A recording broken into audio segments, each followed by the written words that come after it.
Jersey. Right, Bruce Springsteen is the king of doing that. Yeah. Was of doing that. Yes.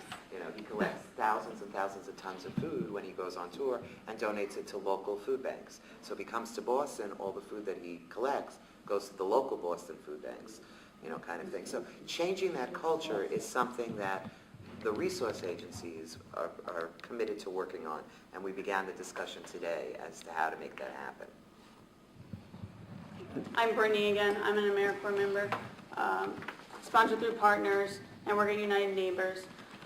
What we've been talking about and what this shows is the facts are from a 2002 report in Massachusetts, and it's showing that you can see this large number. It's 880,000 tons of food are wasted per year. That's a lot of food, and if people are running out of food, then what I thought of and what people in the United States are doing is they're tapping into this. So what this report basically summed up said was we're losing $30 to $40 billion annually. That's reported by the EPA, so that's a huge number. And the largest amounts of the contributor to this problem are supermarkets and restaurants. And you can see in the tables that are attached here that number is added up. And then the table on the back shows what the meals, the pounds of waste per, say it's someone in the hospital or it's a meal in the cafeteria. So where is all this food going? And there's something called City Harvest in New York City. They do it, they've been doing it for 30 years now. And basically they implemented a system, and it started with one truck and one volunteer.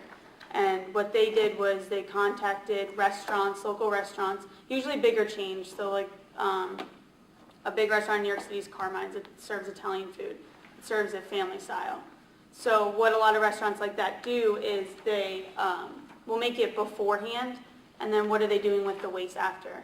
So it's common that if you serve food to someone, they obviously can't take that food back. But the food that they didn't serve, they're either going to donate to this place called City Harvest. Now, City Harvest goes door to door to the restaurants at night and gets this food, and now they'll deliver it to the local soup kitchens, or if it's a factory like General Mills or something, it would go to the food pantries. What the problems are, or the obstacles that need to be overcome, especially in implementing the system in Fall River, would be transportation. We would need volunteers or a truck to use to pick up this food, and now we're talking about volunteers at night. That's another problem that you guys are all running into, obviously, that we would have to overcome too. But what's good about this is there's something called the Good Samaritan Law, and what it states is, in my own words, is if a restaurant or a local business or a factory will donate the food in a good faith donation, then they're not held liable for that food. So that's a huge, huge obstacle that Massachusetts passed this act. That's obviously overcome by this, and it needs to be told to whoever is going to donate the food. And they should probably also be given a copy of the act so that if anything happens, they know that they're not liable for it. Another problem, and we talked about this in the food policy meeting this morning, is if we are going to refrigerate the food, what if it's not going to go right to the food pantries? So I think it's a state regulation, it's called Serve Safe, and it's basically saying that if you're going to store your food somewhere and then give it to food pantries who are going to give it to somewhere else, that's considered a warehouse, and you have to pay $300 a year for that. So what we were talking about this morning in the food policy meeting was that if there's a way to get some kind of an exemption from a nonprofit organization for them to store this food. But then the question becomes, where are we going to store the food? If we can't get into the food pantries, if we can't get into the soup kitchens, we're going to need a main local place. Wendy said there's a synagogue in town. Temple Bethel, which is an enormous building and barely used, and they have a full industrial kitchen with, I think, 2 walk-in refrigerators. So it would be working with them to pick up the electrical costs to keep those refrigerators on. But if we could do something like this, warehouse the food at the synagogue, and then the next day get it out to the programs, there's a potential there. Yeah. There is That would only be a potential, if you're picking up food for restaurants, just for your knowledge, that's already been processed, they would have to go to soup kitchens. They couldn't go to food pantries. No, obviously. it would be- Yeah, obviously. So, I mean, But- that's great for the soup kitchens, but as you said, we have to work out how to get it to the soup kitchens, Right. what soup kitchens. Yeah, no, are no, I open. understand what The you're thing saying. is that this is happening. It's been happening for 30 years. Yeah, in New I York. believe Venus de Milo actually does something like that with one of the local, they pick up, They used to. They Yeah. give it to Sacred Heart's soup And- kitchen. Yes. And New York Bagel used to give it to the jail. Right. But now the issue, he throws away bagels every day. One day old bagels, because the jail can't pick it up anymore.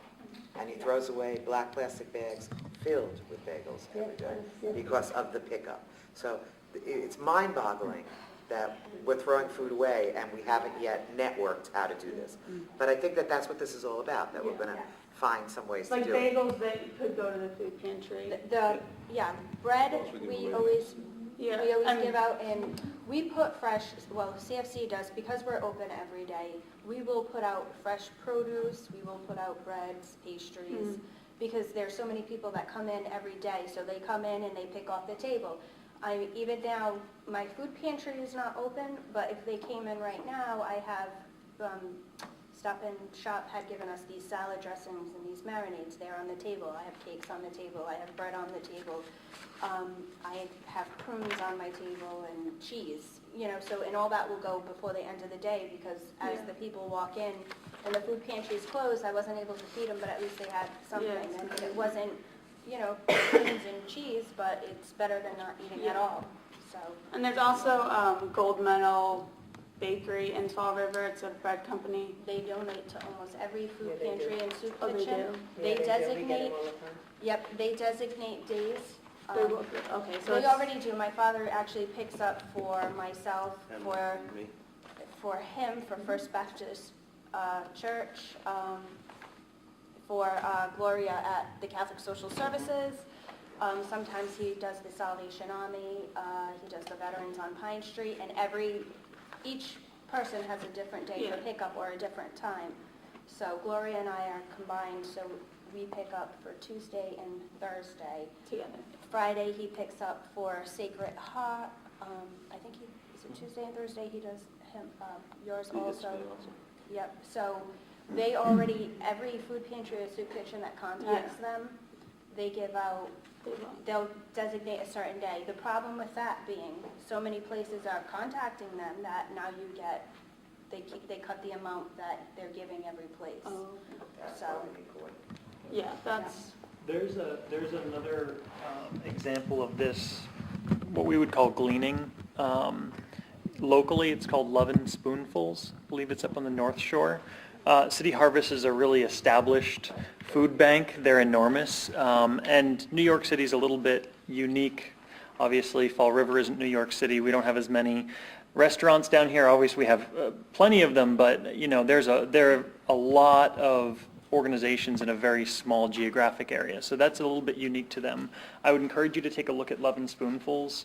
They're a little bit closer to this type of geography, and I think that we could learn a lot from them. But I Are they definitely, successful with- yeah, they are successful. They're growing. They're getting more and more volunteers. I don't know what they're doing for annual pounds right now. I think they're close to 1 million pounds of gleaned food, but it's not just prepared foods going to soup kitchens. There are restaurants that have a certain quality standard that, gourmet restaurants, if there's a tiny speck on that carrot, it's going. So they'll pick up whole lots of produce. And those can be distributed through food pantry networks. So this idea of having one central place, if you've got, commercial walk-in refrigeration or freezer space to be able to then get this food out to the pantry networks and the soup kitchens, I think it's great. I think it's a great idea.